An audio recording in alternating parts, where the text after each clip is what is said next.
여러분 안녕하십니까? 오늘 또 참으로 좋은 날입니다. 하나님께서 성령으로 충만하게 채워주시기 바랍니다.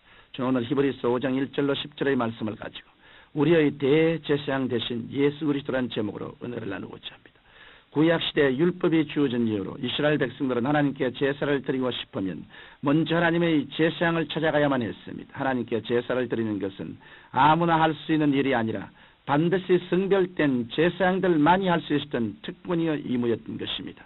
이들 제사장 가운데는 특별히 하나님의 성전의 지성소에 들어갈 수 있는 자격을 가진 대제사장이 있었습니다. 대제사장은 평상시에는 이스라엘 백성들을 대표하여 백성들을 위한 예물을 하나님께 드리고 또 속지 않은 제물을 드렸습니다. 그런데 대제사장의 가장 중요한 일은 1년에 한 번 속죄일 날 지성소에 들어가는 일이었습니다. 이때 대제사장은 반드시 짐승의 피를 가지고 지성소에 들어가 전 이스라엘 백성의 죄를 수거하기 위하여 그 피를 언약궤 위에 뿌렸습니다. 그러므로서 모든 이스라엘 백성의 1년 동안 지은 죄를 하나님께 속죄하였던 것입니다. 이와 같이 대제사장은 이스라엘 백성을 대표해서 하나님 앞에 제사와 예물을 드리고 기도를 해주는 자로서 반드시 사람 가운데서 택함을 받아야 했습니다. 천사나 혹은 다른 어떠한 존재도 대제사장이 될 수는 없었습니다. 오직 하나님께 택함을 받은 사람만이 다른 사람을 위하여 속죄의 제사와 기도를 하나님께 드릴 수 있었던 것입니다. 그런데 성경 말씀을 보면 예수 그리스도는 하나님께 멜기세덱의 반차를 쫓은 대제사장이 되셨다고 말씀하고 있습니다. 하나님의 아들로 육체를 입으신 예수님께서는 친히 온 인류의 대제사장이 되신 것입니다. 그러면 예수님께서는 어떻게 해서 우리들의 대제사장이 되셨을까요? 저는 오늘 예수 그리스도께서 대제사장이 되신 과정과 그 의의에 대하여 말씀해 드리겠습니다. 첫째로 예수님께서는 하나님의 택정하심을 통하여 대제사장이 되셨습니다. 먼저 대제사장이 될 수 있는 자격은 하나님께로부터 친히 부름을 받은 자라야 했습니다. 하나님께서는 친히 아론을 부르셔서 대제사장으로 세우셨습니다. 이처럼 그 누구를 막론하고 하나님께서 부르지 아니하시면 대제사장이 될 수 없었습니다. 오늘날 많은 사람들이 주의 종이 되겠노라고 자원하고 났습니다. 저는 주의 종이 되는 문제를 놓고 상담을 하는 사람들에게 항상 묻는 질문이 있습니다. 주의 종은 하나님께서 불려야 하는데 하나님의 부르심이 있느냐? 그리고 하나님의 부르시면 그 마음속에 주의 종이 되겠다는 결단의 소명이 온다. 그렇게 되면 세상의 모든 일이 다 싫어지고 오로지 주의 종에 대한 불타는 소원이 일어난다고 말해줍니다. 이처럼 하나님께서 아론을 대제사장으로 부르셨듯이 오늘날 또 주의 종이 되려면 하나님께서 부르셔야 하는 것입니다.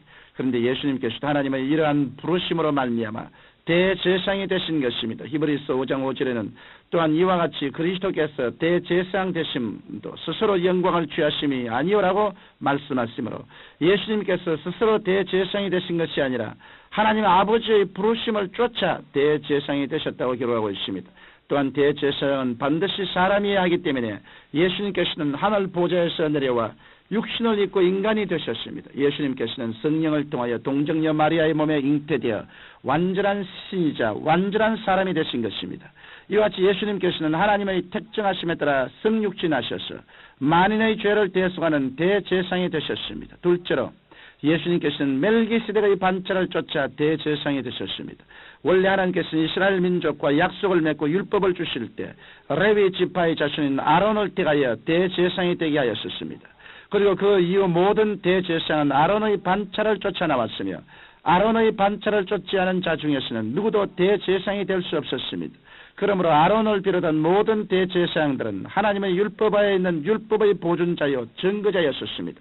그러나 예수님께서는 율법의 증거자로 오신 것이 아니라 은혜의 증거자로 오셨습니다. 그 때문에 예수님께서는 아론의 반차를 쫓아 대제사장이 될 수 없었습니다. 만일 예수님이 아론의 반열을 쫓아 대제사장이 되셨다면 예수님 역시 율법에 속하여 율법을 증거하는 대제사장이 되고 말았을 것입니다.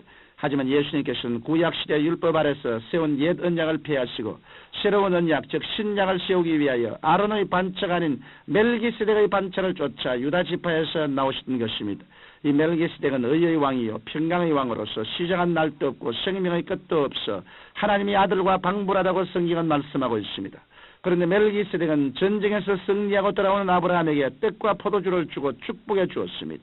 그러자 아브라함은 멜기세덱에게 11조를 바쳤습니다. 이와 같이 멜기세덱은 족보도 없고 출신도 모르지만 레위인의 조상 아브라함에게서 11조를 받고 복을 빌어준 지극히 높은 하나님의 제사장이었습니다.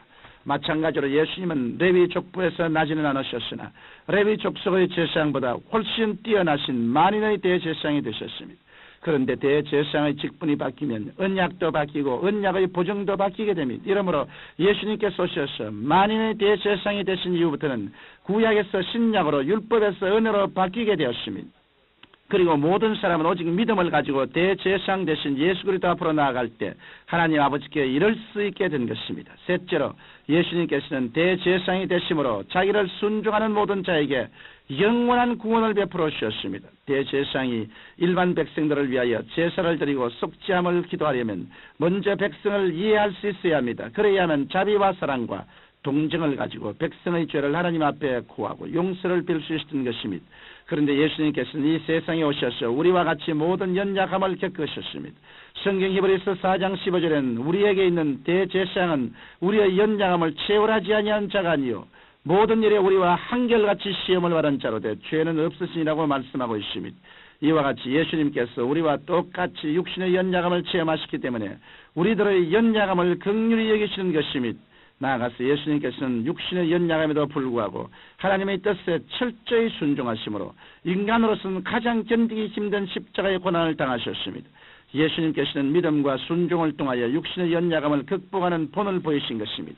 그러므로 우리는 불같은 시험이 다가오더라도 낙심하거나 좌절해서는 안 됩니다. 우리는 고난과 역경을 당할수록 우리의 대제사장 대신 예수님께로 나아가 힘을 얻어야 합니다. 예수님께서는 우리의 참 대제사장이 되사 우리의 모든 연약함을 체험하셨으므로 우리가 고난 속에서 드리는 기도를 멸시치 아니하시고 우리의 기도에 응답해 주시는 것입니다.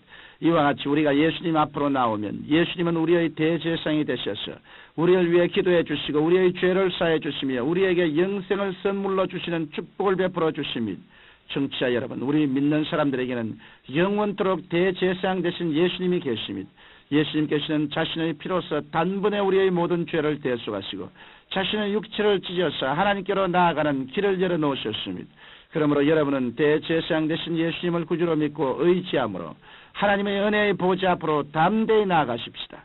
그래서 주님의 긍휼하심과 때를 따라 돕는 은혜를 풍성히 우리에게 누리게 되시기를 주님의 이름으로 축원합니다.